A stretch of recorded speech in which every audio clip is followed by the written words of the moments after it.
พี่น้องวันนี้คือเป็นมืองามยันดีเนาะออกมาไปหน้ายอดเขามากับหลายคนแล้วมาวันนี้เนาะมาซอยอ้ายทักทายสบายดี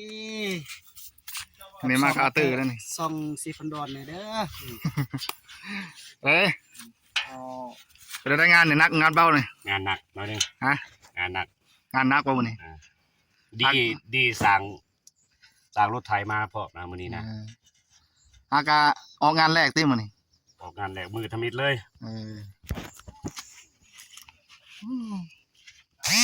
กะว่าแล้วเนาะมื้อนี้เนาะแล้วเฮ็ดมันแล้วเนาะพอแล้วมีแต่คนแข็งแห้งไปเลยสร้างประจำโต๊ะเลยทั้งสร้างทั้งไทยมีเรื่องงานยังติดต่อเขาได้เลยนี่หับงานได้ทำงานไทยนี่ว่าไทยสักขาดฮะ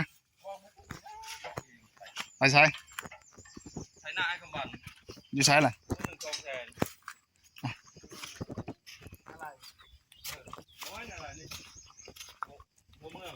หับเมารถหลายเป็นวันมันก็โอ้ยพี่เขาเห็นนักได้จ้ะก็เฮ็ดน้ำกันหรอวะเราเปลี่ยนกันเราเป็นมือได้แซ่บหรือว่าเนี่ยมากระทินเนี่ยก็ต้องที่จุมาพกวนแล้ว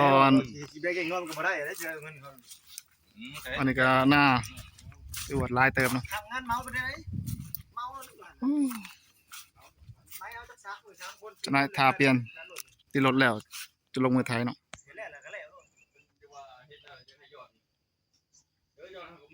มาติดเครื่องเลยนี่อาโต้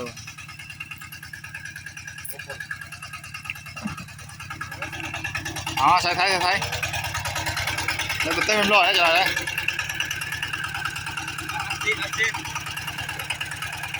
อาชีพก่อนนะอาชีพก่อนลงวะนกว่ะ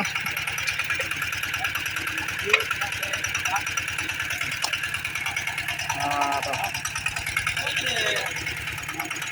มันจะเปิดมา150 กิโลซ่อมเพิ่มอีก300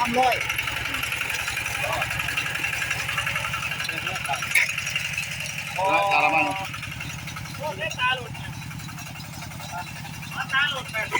คนละไฮเด้อเรียนกันคนละไฮเด้อ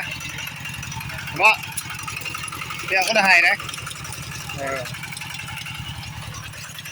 เอาลงมาก่อนแล้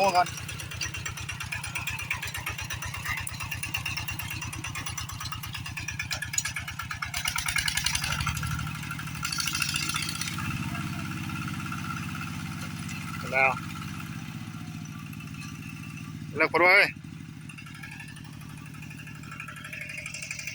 โอ้เขากระดบกันนะไม่ได้นั่นก่อนลงดบก่อนแซมาอีกกินมื้อละ300ทีมงานแม่ทีมงานของเขาเนาะ500นั่นผมว่าทีมงานแม่ทีมงานเขาได้นะทีมงานเบาโสดทีมงานใส่โสดเขามันชูออกมาตื้อบ่เทิงเนาะเขามันชูรับทุนด้วยนั่น150เหรอง่ายเลยเด้ง่ายนั่นใช่เขามันมีบ่กระแจน่ะขี้ขามีอย่างนี้ง่ายเขามันลงก็ง่ายเลยตื้อบ่เทิงนะว้าวเอาครึ่งมันเจ็บว่าตื้อกินก่อนที่แห้งเลยฟังรอทาเปลี่ยนเบิ่งไปหาเลาะเบิ่งแทนก่อนจากก็มีดอกกระเจียวบูเนาะ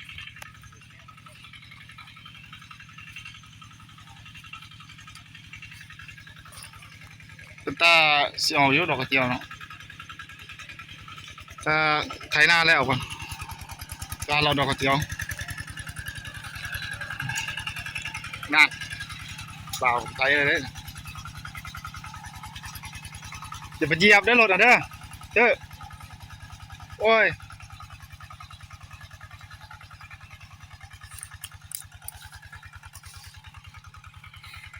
ไอ้จะแล้วคน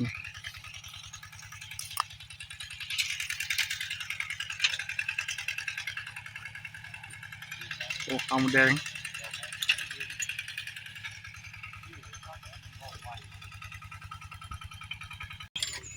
มาเบิ่งสะอัน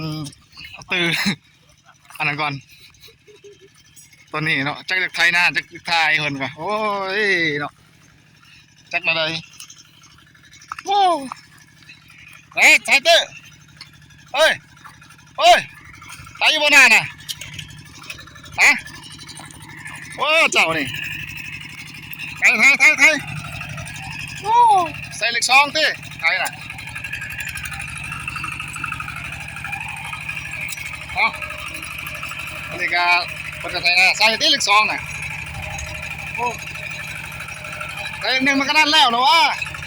ใส่เหล็กซองไทยมันไว้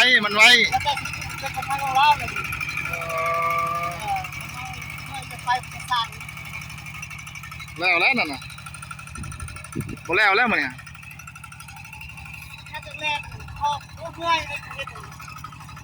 โอ้ยอดทนเอามันก็เปลี่ยนกันอยู่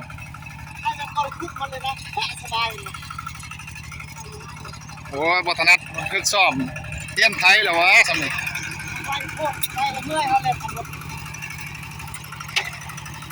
เขาไม่อยากเมื่อยก็นั่งอยู่เลยเลยไทยไปไว้เนี่ยเต้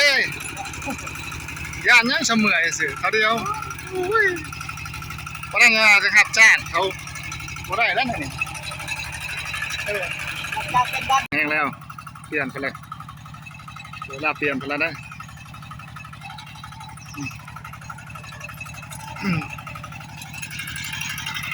เ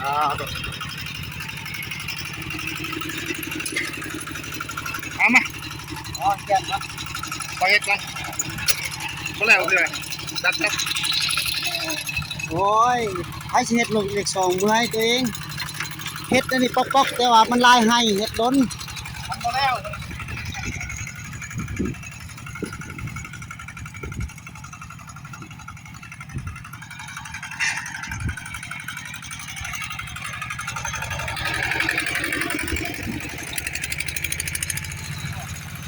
โอ้มันไวเมื่อยอย่าไปไล่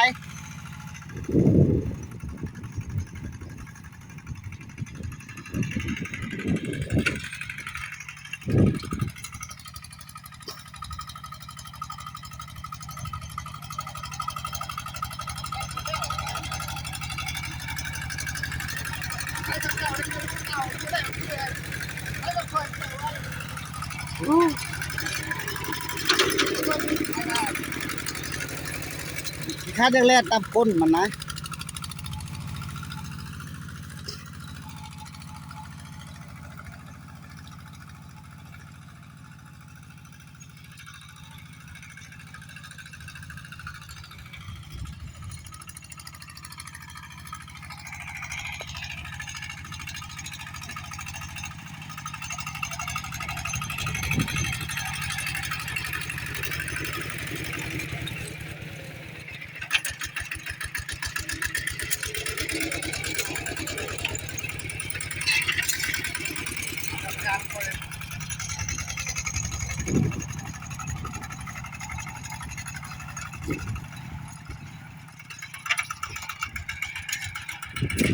ไทยนายอดน้อง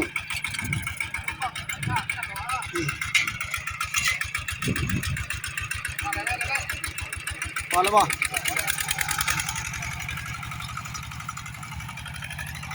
แดดฮ้อนมาพักผ่อนแดดคือจ่าแท้เนี่ยเบิ่งตอนเช้าคือว่าสิบดเนาะ11 โมงมาพักผ่อนลมมากเย็นแน่เลย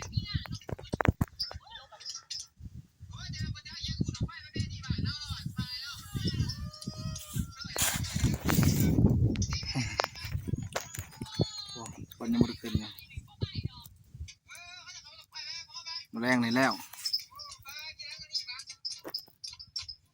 กินข้าวโอ้ขึ้นมาพักผ่อนข้าวเที่ยงตำมะฮุ่งรอบ1-2 รอบพอดีต้มไก่ต้อง หายแซงว่าแดงกระกัดเลย อันนั้นดิ นัดไปใส่ นัดดิประมาณไหม มาเข้ากันเข้าปากมันจากไข่นา พี่ครับกันเด้อพี่น้องเด้อ จำที่ จังหรือว่าจังหรือว่า ยังเหรอ เอา ฮะก็คุยกัน จุ่มตื่นได้ร้านเห็นให้เห็นได้ถึงเลย ฮะก็คุยกันนี่ เขาเลยร้ายพี่นะนั่งแล้วจะภาพ มากินข้าวกินน้ำนำกันเด้อพี่น้องเด้อ เอาเลยมาประกอบเพลงโชว์ดาวกันได้กาแห้งเพลงมวนเพลงเจ้าเนาะ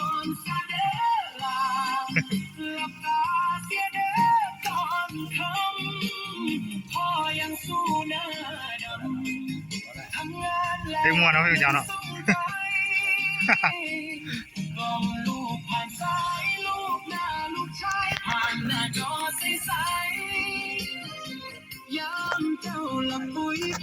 กลับสู่กลับแรงอีกลงบุกต่อมันแล้วใช่นะ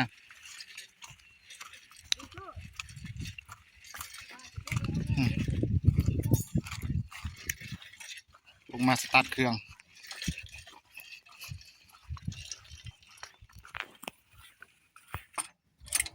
เครื่องแล้วว่าดำเนินงานต่อเกี่ยวอะไรไป2 คัน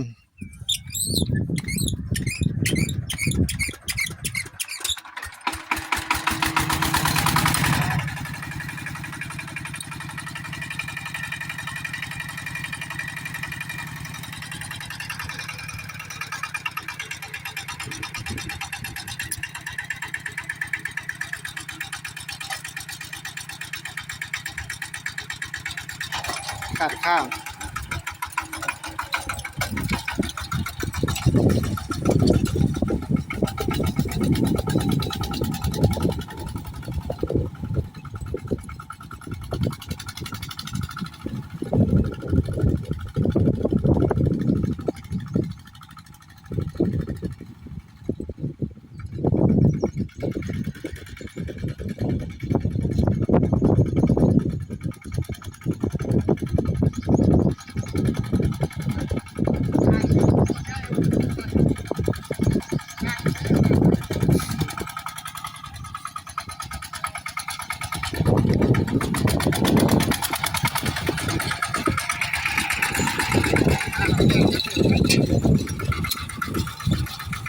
เยอะไทยนะพี่น้องมือใหม่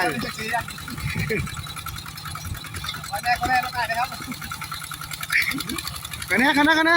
ทำอะไรแห้งนะลมแห้งกัน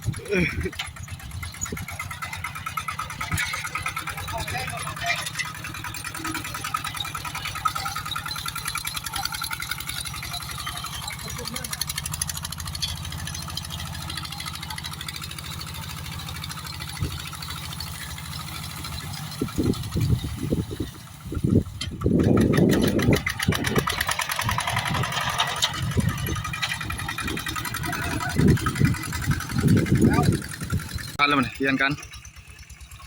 เอาหากระทายแล้วให้นี่เนาะตรงนี้ต่อ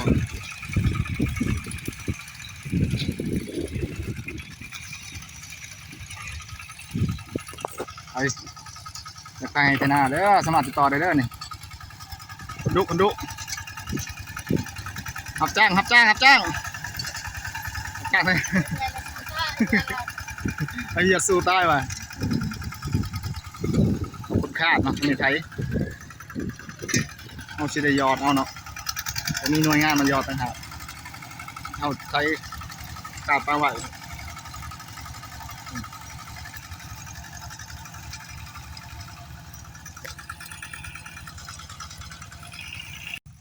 แล้ววันนี้มันจะซ่องไห้เราจะจบคลิปไปตอนนี้เนาะไปคลิปหน้าจังมาใหม่